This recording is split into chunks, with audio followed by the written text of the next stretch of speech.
ఆమెను తిరిగి పంపకూడదన్న రాజకీయ నిర్ణయం ఇప్పటికే జరిగిపోయింది అంటూ బంగ్లాదేశ్ తాత్కాలిక ప్రభుత్వం సలహాదారు ఆదివారం మీడియా సమక్షంలో ఓ వ్యాఖ్య చేశారు. ప్రస్తుతం మన దేశంలో ఆశ్రయం పొందుతున్న బంగ్లా మాజీ ప్రధాని షేక్ హసీనా అప్పగింత విషయంలో అధికారికంగా భారత్ ప్రతిస్పందించకముందే పొరుగుదేశం పాలకులు ఇలా హడావిడి నిర్ధారణలు చేయడం సరికాదు. హసీనాను తమకు అప్పగించాలని ఢాకా ఇటీవలి దౌత్య ప్రక్రియ ద్వారా భారత ప్రభుత్వానికి సందేశం పంపింది. ఆ విషయాన్ని మన విదేశాంగ శాఖ ధృవీకరించింది తప్ప దానిపై మరెలాంటి వ్యాఖ్య చేయలేదు. కానీ అభ్యర్థించిన స్వల్ప కాలంలోనే సమాధానాన్ని కూడా ఎదుటిపక్షం వారే ఇలా సిద్ధం చేసుకుంటున్నారు. హసీనా అప్పగింతకు భారత్ అంగీకరించకపోయే అవకాశాలే అధికంగా ఉన్నప్పటికీ అభ్యర్థన ప్రక్రియ అన్ని దశలు పూర్తయ్యే వరకు ఇటువంటి వ్యాఖ్యలు చేయకూడదు. దేశం విడిచి వెళ్లిపోయేందుకు హసీనాను మిలిటరీ అనుమతించినప్పటికీ ఆమె మీద కేసులేమీ లేవు. అప్పుడు అందరికీ కావాల్సింది ఆమె ఉన్న పళంగా నిష్క్రమించడమే. ఆ తర్వాత తాత్కాలిక ప్రభుత్వం ఆమె మీద కేసులు పెట్టింది. న్యాయస్థానం అరెస్టు వారెంట్ జారీ చేసింది. నేరస్తుల అప్పగింతపై భారత్ బంగ్లాదేశ్ల మధ్య ఉన్న ఒప్పందం ప్రకారం హసీనాను తిరిగి పంపించాలని ఢాకా కోరుతోంది. ఉగ్రవాద కార్యకలాపాలను నిరోధించే లక్ష్యంతో చేసుకున్న ఒప్పందం అదే. అయితే రాజకీయ సంబంధిత అభియోగాలు ఎదుర్కొంటున్న వారికి ఈ ఒప్పందం వర్తించదని అందులోని నిబంధన 6 స్పష్టం చేసింది. ఈ నిబంధన అంతర్జాతీయ న్యాయ సూత్రాలకు అనుగుణమైనది.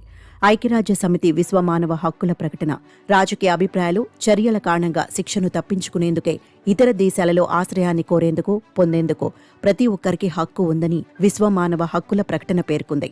నేరస్తుల అప్పగింతపై ఐక్యరాజ్య సమితి నమూనా చట్టం ప్రకారం అప్పగించిన వ్యక్తిపై న్యాయ విచారణ నిష్పాక్షికంగా జరిగి తీరాలి. అందుకు ఆస్కారం లేదని భావించిన పక్షంలో అభ్యర్థనను తిరస్కరించే హక్కు సంబంధిత దేశానికి ఉంటుంది. బంగ్లాదేశ్ న్యాయ వ్యవస్థ ఇటీవలి తీసుకున్న వివిధ నిర్ణయాలు హసీనాపై నిష్పాక్షిక విచారణ జరగగలదనే భరోసానివ్వడం లేదు.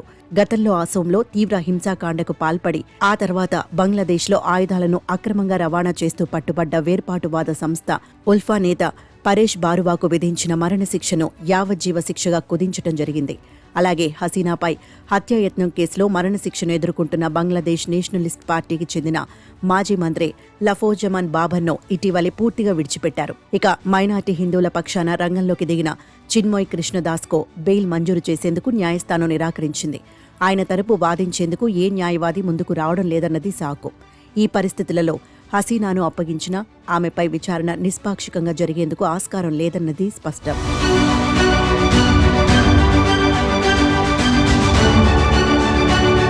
షేక్ హసీనాను ఎలాగైనా స్వదేశానికి రప్పించి ఆమెను ప్రాసిక్యూట్ చేసేందుకు బంగ్లా తాత్కాలిక ప్రభుత్వం చేస్తున్న ప్రయత్నాలు ఫలించే అవకాశం లేదు.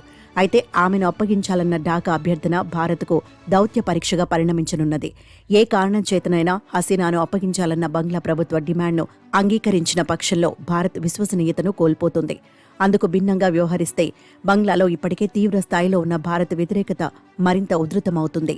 హసీనాకు బాసటగా నిలుస్తూనే బంగ్లాదేశ్తో సుస్థిర సత్సంబంధాలను పునరుద్ధరించుకోవడం ఇప్పుడు భారత్ ముందున్న విషమ సమస్య. ఈ దౌత్య సంకటాన్ని అధిగమించడంలో ఎటువంటి పొరపాటు చేసినా దక్షిణాసియాలోనే కాకుండా విశాల ప్రపంచంలో కూడా సంక్లిష్ట పర్యవసనాలను ఎదుర్కోవాల్సిన అగత్యం భారత్కు ఏర్పడుతుంది. భారత్లో ఉంటూ బంగ్లాదేశ్ వ్యవహారాల మీద మహమ్మద్ యూనస్కు వ్యతిరేకంగానూ ఆమె వరుసగా చేసిన వ్యాఖ్యలు ఈ పరిణామానికి ఒక కారణం. భారత్లో ఉండదలుచుకుంటే ఆమె మౌనంగా తన ప్రపంచంలో తానుండటం మంచిది. ఆమె నోరు విప్పనంత కాలం బంగ్లా పాలకులు కూడా ఆమె జోలికి రాకపోవచ్చు. ఆమెకు, 2 దేశాలకు కూడా ఇది క్షేమకరమైన మార్గం.